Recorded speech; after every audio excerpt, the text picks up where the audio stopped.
ಎಲ್ರಿಗೂ ಸ್ವಾಗತ ಸುಸ್ವಾಗತ ಧನರಾಜ್ ಆಚಲ್ ಬ್ಲಾಗ್ಸ್ ಚಾನಲ್ಗೆ. ತಮ್ಮನೇಲಿ ನೋಡಿದ್ರೆ ಗೊತ್ತಾಗುತ್ತೆ ನಾನು ಇವತ್ತು ಯಾಕೆ ವಿಡಿಯೋ ಮಾಡ್ತಾ ಇದ್ದೀನಿ ಅಂತ. ಎಸ್ ಗಾಯ್ಸ್, ಧನರಾಜ್ ಅವರು ಎಲಿಮಿನೇಟ್ ಆಗಿದ್ದಾರೆ. ತುಂಬಾನೇ ಬೇಜಾರಾಯ್ತು. ಈಗ ನಾನು ಫುಲ್ ಕನ್ಫ್ಯೂಷನ್ ಅಲ್ಲಿ ಇದ್ದೀನಿ. ಎಲಿಮಿನೇಟ್ ಆದ್ರಂತ ಬೇಜಾರ್ ಮಾಡ್ಬೇಕಾ ಅಥವಾ ಇಷ್ಟು ದಿನ ಆದ್ಮೇಲೆ ಮನೆಗೆ ಬರ್ತಿದಾರ ಅಂತ ಖುಷಿ ಪಡ್ಬೇಕಾ? ಫುಲ್ ಗೊತ್ತಾಗದೆ ಫುಲ್ ಕನ್ಫ್ಯೂಸ್ ಆಗಿದ್ದೀನಿ ನಾನು. ಏನಾಯ್ತು ಅಂತ ನನಗೂ ಗೊತ್ತಿಲ್ಲ. ಅವ್ರನ್ನ ರಿಸೀವ್ ಮಾಡಕ್ಕೂ ಹೋಗಕ್ಕಾಗಿಲ್ಲ. ಅದೊಂದು ತುಂಬಾನೇ ಬೇಜಾರಾಗ್ತಿದೆ. ತುಂಬಾನೇ ನನಗೊಂದು ಕಾಡ್ತಾ ಇದೆ. ಆಕ್ಚುಲಿ ಅವರು ನನಗೆ ಇನ್ಫಾರ್ಮ್ ಮಾಡಿದ್ದು ಹಾಫ್ ಆನ್ ಅವರ್ ಮುಂಚೆ. ಹಾಫ್ ಆನ್ ಅವರ್ ಶೋ ಮುಗಿಯುತ್ತೆ, ಹಾಫ್ ಆನ್ ಅವರ್ ನಿಮ್ಗೆ ಅಲ್ಲಿಂದ ಬರೋಕ್ಕಾಗಲ್ಲ ಅಂತ ನಮ್ಗೆ ಗೊತ್ತಿದೆ. ಸೊ ಇಟ್ಸ್ ಓಕೆ ಅಂತ ಹೇಳಿದ್ರು. ಬೇಜಾರಾಗ್ತಾ ಇದೆ. ಬಟ್ ಅವ್ರದ್ದು ಹಣೆಯಲ್ಲಿ ಅಷ್ಟೇ ದಿನ ಅಂತ ಬರ್ತಿದ್ದು, ಅದಕ್ಕೆ ಇದ್ದಾರೆ ಅಂತ. ವಿನ್ ಆಗದೆ ಇದ್ರೆ ಚಿಂತೆ ಇಲ್ಲ. ಜನರ ಮನಸ್ಸನ್ನು ಗೆದ್ದಿದಾರಲ್ಲ, ಅದಕ್ಕೆ ನಂಗೆ ತುಂಬಾ ಖುಷಿ ಇದೆ. ವಿನ್ ಆಗಿದ್ದಕ್ಕಿಂತ ನೀವು ಜಾಸ್ತಿ ಜನರ ಪ್ರೀತಿ ಅವ್ರನ್ನ ಸಂಪಾದಿಸಿದಾರಲ್ಲ, ಜನರ ಪ್ರೀತಿ ಗಳಿಸೋದ್ರಲ್ಲಿ ಅವ್ರು ವಿನ್ ಆಗಿದಾರಲ್ಲ, ಅದಕ್ಕೆ ನಾನು ತುಂಬಾನೇ ತುಂಬಾನೇ ತುಂಬಾನೇ ಖುಷಿ ಪಡ್ತೀನಿ. ಯಾಕಂದ್ರೆ ಅಷ್ಟು ಜನರ ಪ್ರೀತಿ. ಧನರಾಜ್ ಅವ್ರು ಹೊರಗೆ ಬರಬಾರ್ದು ಅಂತ ತುಂಬಾ ವಿಡಿಯೋಸ್ ನೋಡಿದೆ. ತುಂಬಾ ಖುಷಿ ಆಯ್ತು, ನಮಗೂ ಸಪೋರ್ಟ್ ಮಾಡ್ತಾ ಇದಾರಲ್ಲ ಅಂತ ಹೇಳಿ. ಬಟ್ ಅನ್ಫಾರ್ಚುನೇಟ್ಲಿ ಅವರು ಹೊರಗೆ ಬಂದಿದ್ದಾರೆ. ಇನ್ನು 10 ಕೂತು ಏನ್ ಪ್ರಯೋಜನ? ಇನ್ನೋರು ಹೊರಗೆ ಬಂದಾಯ್ತು ತಾನೆ. ಇನ್ನು ಅವ್ರನ್ನ ಬೇಸರ ಮಾಡೋದು ಬೇಡ. ಸೊ ಅವ್ರು ಬರುವಾಗ ಒಂದು ಖುಷಿಯಾಗಿರ್ಲಿ. ನಾವು ಹತ್ಕೊಂಡಿದ್ರೆ ಅವ್ರಿಗೂ ಬೇಜಾರಾಗುತ್ತೆ, ನಾನೇನಾದ್ರು ಮಿಸ್ಟೇಕ್ ಮಾಡಿ ಹೊರಗೆ ಬಂದೆ ಅಂತ. ಬಟ್ ಅವ್ರು ಮಿಸ್ಟೇಕ್ ಮಾಡಿ ಹೊರಗೆ ಬಂದಿದೆ ಅಲ್ಲ. ಸೊ ಅವ್ರನ್ನ ಬೇಸರ ಮಾಡೋದು ಬೇಡ. ಸೊ ಅವ್ರನ್ನ ಒಂಥರ ಖುಷಿಯಾಗಿ ವೆಲ್ಕಮ್ ಮಾಡೋಣ, ಗ್ರ್ಯಾಂಡ್ ಆಗಿ ವೆಲ್ಕಮ್ ಮಾಡೋಣ ಅಂತ ಪ್ಲಾನ್ ಮಾಡಿದ್ದೆ. ಲೇಟಾಗಿ ಬರ್ತಾರೆ ಅಂತ ಪ್ಲಾನ್ ಮಾಡಿದ್ವಿ, ಬಟ್ ಬೇಗ ಬರ್ತಾ ಇದ್ದಾರೆ. ಇಲ್ಲೇನೂ ರೆಡಿ ಆಗ್ಲಿಲ್ಲ. ನನ್ನ ಪ್ಲಾನ್ ಎಲ್ಲ ಉಲ್ಟಾ ಪಲ್ಟಾ ಆಗೋಗಿದೆ. ಬಟ್ ಬರೋರನ್ನ ಬೇಡ ಅಂತ ಹೇಳಕ್ಕಾಗಲ್ಲ. ನೀವು ಲೇಟಾಗಿ ಬನ್ನಿ ಅಂತ ಹೇಳಕ್ಕಾಗುತ್ತಾ? ತೊಂದರೆ ಎಲ್ಲ ಅವ್ರು ಬರ್ಲಿ. ಒಂದ್ ಸೈಡಲ್ಲಿ ಇದು ಆಗ್ತಾ ಇದೆ. ಸೊ ಅವ್ರನ್ನ ಖುಷಿಯಾಗಿ ವೆಲ್ಕಮ್ ಮಾಡ್ಬೇಕು ಅಂತ ನನ್ನ ಆಸೆ. ಸೊ ಅದ್ರ ಪ್ರಕಾರನೇ ಅವ್ರನ್ನ ವೆಲ್ಕಮ್ ಮಾಡೋಣ. ಈ ಜರ್ನಿಯಲ್ಲಿ ನಮ್ ಜೊತೆ ನೀವು ಭಾಗಿಯಾಗಿ ಅಂತ ಕೇಳ್ತಾ ಈ ವ್ಲಾಗ್ ನ ಕಂಟಿನ್ಯೂ ಮಾಡೋಣ. Yes, A few moments later.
ಹೋಗಲ್ಲ ಮನೇಲಿ ಬಿಟ್ಟು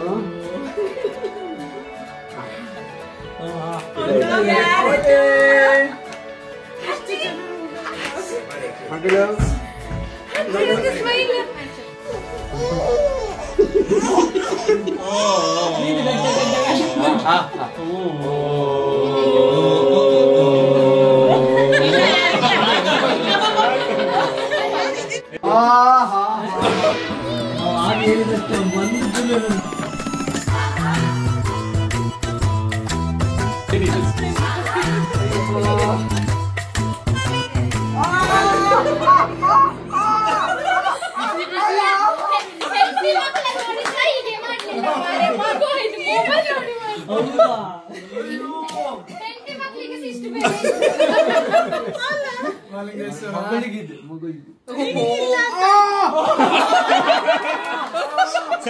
Second wife, first wife adala.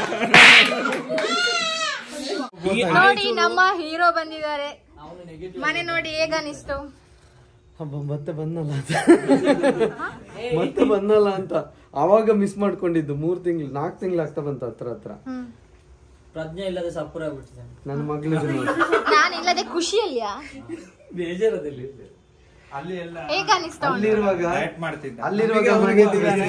ಅಲ್ಲಿರುವಾಗ ಮನೆದು miss ಆಗ್ತಿತ್ತು, ಈ ಮನೆದ್ದು.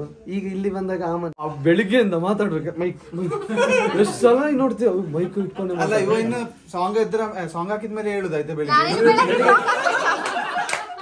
ನಾವು ಬಿಡದೆ ಡ್ಯಾನ್ಸ್ ಮಾಡಿ ಶುಭೋದಯ ಬಿಗ್ ಬಾಸ್ ಅಂತ ಹೇಳಿದ್ರು. ಅದು ಯಾರಾದ್ರೂ ಇದ್ರೆ ಅದು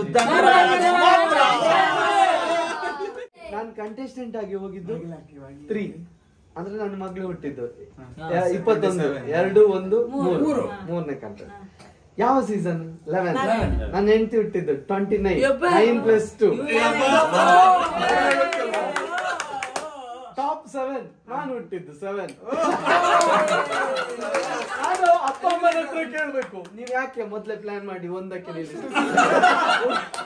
ಹುಟ್ಟಿಸಿದ್ದೆ ಟಾಪ್ 1. ಪ್ರಾಬ್ಲಮ್ ಅಲ್ಲ. ಎಂತಕ್ಕದು ಪೇಪರ್ ಮತ್ತೆ ಪೆನ್? ಅದು ಧನುವಣ್ಣಂದು ಫಸ್ಟ್ ಫೋಟೋಗ್ರಾಫ್ ನನಗೆ ಬೇಕು. ಅದಕ್ಕೆ ದಾರಿ ಸ್ಪಷ್ಟವಾಗಿದೆ, ಗೆಲುವಿನ ದಾರಿ ಅಂದ್ರೆ ಬೇಕಿನ್ನಷ್ಟೇ. ಯಾಕೆ ಅಳ್ತಿ? ಅಳ್ಬಾರ್ದು, ಧೈರ್ಯವಾಗಿರ್ಬೇಕು ಜೀವನದಲ್ಲಿ. ಧೈರ್ಯ ಅಳ್ಳೇಬಾರ್ದು.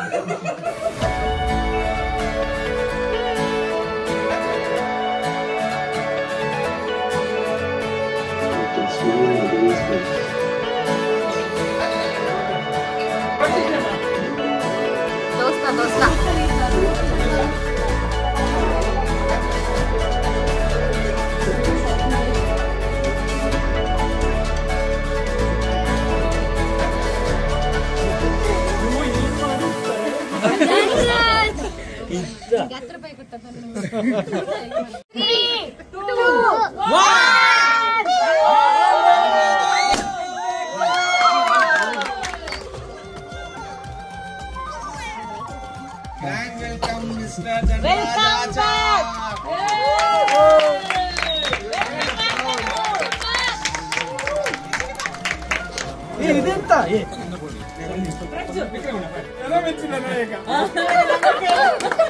ಎಲ್ಲಿಂದ ತಂದ?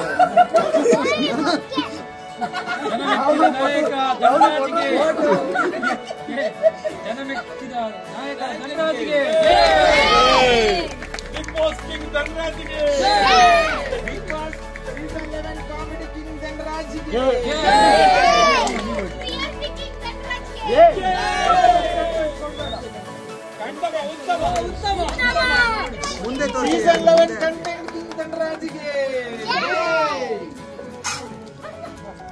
Thank you. ಇದು ಬೇಡ, ತೆಗಿತಾನೆ, ಬೇಜಾರು ಮಾಡ್ಕೊ. ಇದು ಜಾಸ್ತಿ ಆಯ್ತಾ? ಬಿಗ್ ಬಾಸ್ ಹೇಳ್ದ ಕೇಳ್ತಾ ಇದ್ದಿ, ಇವತ್ತು ಒಂದಿನ ನಾವ್ ಹೇಳ್ದ ಕೇಳ್ಬೇಕು. ಇದು ಬೇಡ.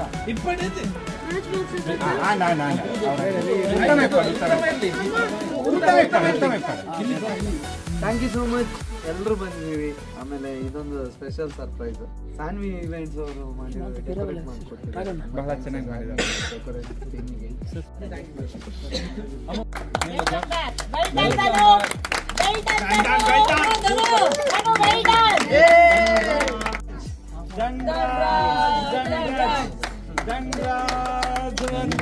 Thank you so much.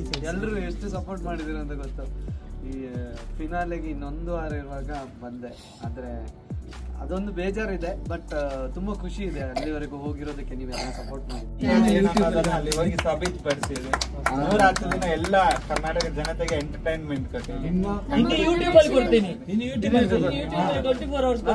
ನನಗೆ ಇವಾಗ ಒಂದು ಅಂದ್ರೆ ಕಾನ್ಫಿಡೆನ್ಸ್ ಹೇಳ್ತೇನೆ, ಯಾರು ಕೂಡ ಜೀವನದಲ್ಲಿ ಎಂತದೇ ಕಷ್ಟ ಬರಲಿ ಎದುರುಗೊಂದು ಬೇಡಿ, ಧೈರ್ಯದಲ್ಲಿ ಫಸ್ಟ್ ಮೇಡಮ್ ಅಳ್ಬಾರ್ದು. ಯಾವತ್ತು ಹತ್ರ ನಾವು ಸೋಲ್ತೀವಿ.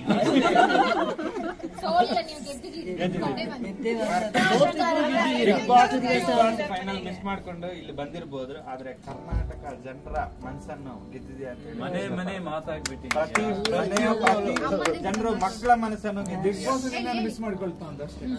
ಅಮ್ಮ ಮಾತಾಡಿ ಅವನು ಇಷ್ಟು ದಿವಸ ಅವನು ಇದು ಮಾಡಿಕೊಂಡಿದ್ದದ್ದು ನನಗೆ ಖುಷಿಯೇ, ಖುಷಿಯಾಗಿದೆ.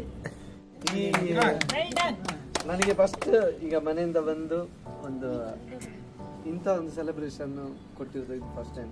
ಈಗ ಹೊರಗಡೆ ಜನ ಹೇಗೆ ರಿಸೀವ್ ಮಾಡ್ತಾರೆ, ಹೇಗೆ ನನ್ನನ್ನು ಪ್ರೀತಿ ತೋರಿಸ್ತಾರೆ ಅನ್ನೋದು ಗೊತ್ತಿಲ್ಲ.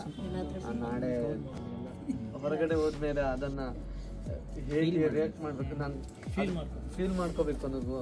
ಅಂದರೆ ಜನ ನನ್ನನ್ನು ಯಾವ ರೀತಿ ಕರೆದು ಮಾತಾಡಿಸ್ತಾರೆ, ಯಾವ ರೀತಿ ಪ್ರೀತಿಯಿಂದ ಮಾತಾಡಿಸ್ತಾರೆ, ಅದನ್ನು ನಾನು ಇಷ್ಟು ಸೀಸನ್ಗಳಲ್ಲಿ ಬಂದಾಗ ಹೊರಗಡೆ ಜನ ಅವ್ರನ್ನ ರಿಸೀವ್ ಮಾಡ್ಕೊಳ್ಳೋ ರೀತಿಯನ್ನು ನಾನು ಗಮನಿಸಿದ್ದೀನಿ. ನನಗೆ ತುಂಬ ಅಳುಕಿದ್ದದ್ದು ಅದೇ, ಬಿಗ್ ಬಾಸ್ ಹೋದ ನಂತರ ಅಲ್ಲೇ ನಾವು ಮಾಡೋ ತಪ್ಪುಗಳೇನಿದೆ ಅದು ಕೆಲವೊಂದು ಸಲ ನೆಗೆಟಿವ್ ಆಗಿ ಕಾಣೋದು ಇರುತ್ತೆ, ಅಥವಾ ಆ ವ್ಯಕ್ತಿ ಮಾಡಿರೋ ರೀತಿಯಲ್ಲಿ ಇಷ್ಟ ಆಗದೆ ಇರೋ ಥರ ಆಗುತ್ತೆ. ಇಷ್ಟ ಆಗದೇ ಇದ್ದವರಿಗೆ ನಾನು ಇಷ್ಟ ಆಗೋ ಥರ ನಾನು ಬಿಗ್ ಬಾಸ್ ಮನೆಯಿಂದ ಬಂದ ಮೇಲೆ ಈ ಲೈಫಲ್ಲಿ ನಡ್ಕೋಬೇಕು ಅನ್ನೋ ಥರ ಅಂದ್ಕೊಂಡಿದ್ದ.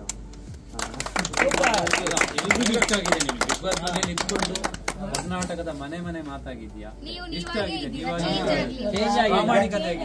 ಆಕ್ಚುಲಿ ಪ್ರತಿ ಸಲ ಸುದೀಪ್ ಅವ್ರು ಹೇಳ್ತಾರೆ ಬಿಗ್ ಬಾಸ್ ಅನ್ನೋದು ಕೇವಲ ಟಾಸ್ಕ್ ಮತ್ತು ಆಟ ಮಾತ್ರ ಅಲ್ಲ, ವ್ಯಕ್ತಿತ್ವದ ಆಟ. ಆ ವ್ಯಕ್ತಿತ್ವದ ಆಟದಲ್ಲಿ ಫಸ್ಟ್ ಡೇ ಇಂದ ನಿನ್ನೆ ತನಕನು ನಿನ್ನ ವ್ಯಕ್ತಿತ್ವ ನೀನು ಉಳಿಸ್ಕೊಂಡಿದ್ದೆ. ನಿನ್ನ ವ್ಯಕ್ತಿತ್ವ ಏನು ಅಂತ ಒಂದು ಕರ್ನಾಟಕದ ಜನತೆಗೆ ತೋರಿಸಿದೆ.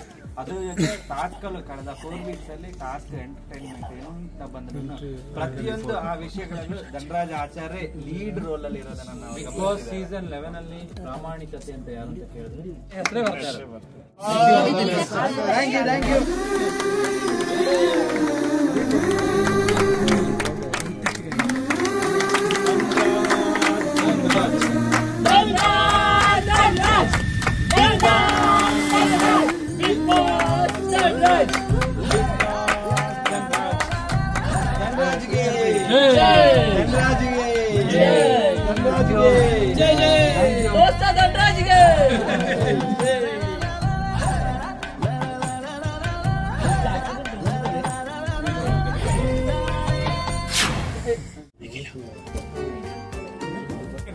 ನಿಮಗೆಲ್ಲ ಸ್ಪೆಷಲ್ ಥ್ಯಾಂಕ್ ಯು. ನಾನಿಲ್ಲದ ಟೈಮಲ್ಲಿ ನನ್ನ ಹೆಂಡತಿಗೆ ಸಪೋರ್ಟಿವ್ ಆಗಿ ನಿಂತಿದ್ದೆ. ತುಂಬ ಥ್ಯಾಂಕ್ಸ್. ಆ ಹುಡುಕಿನೂ ಮ್ಯಾಚಿಂಗ್ ಅಪ್ಪ ಮಾಡೋದು ಬ್ಯೂಟಿ. ನೋಡಿ ನನ್ನ ಕ್ಯಾಮರಾ ನೋಡಿ, ನನ್ನ ಕ್ಯಾಮರಾ ನೋಡಿ. Smile smile smile.